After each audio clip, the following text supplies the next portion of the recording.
The Transfiguration of Christ shows us the truth about Nebuchadnezzar. Part 2. Let's continue seeing what it says in Daniel 2, but now from verses 10 through 30, where it says that Nebuchadnezzar could not find anyone to interpret his dreams. "There is no one in the world," the scholars replied, "who can tell your majesty what you wish to know.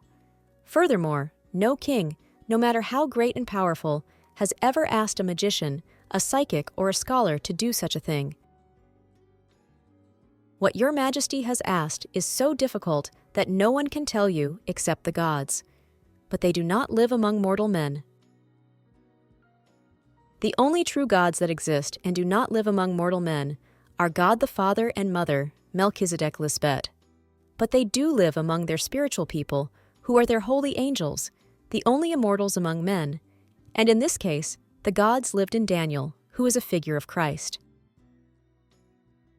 It says in verse 26 that Daniel's name was also Belteshazzar, and that name has multiple meanings, among them, Lady, protect the king, the name given to Daniel by the Babylonians to send a message implying that God is a killjoy, because under no circumstances would he accept disorderly behavior. It's funny how they use a woman as a killjoy, and not just any woman. Obviously, it's because Christ is the woman who under no circumstance would ever tolerate behavior that is not pleasing to God the Father. Daniel's name also means favored by Bel, which means Lord, and it was given to him by the prince of the eunuchs.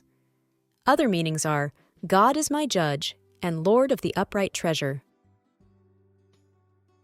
These meanings should not surprise us, because the Christ of God the Father is and always has been the virtuous woman that brings God's order to their people.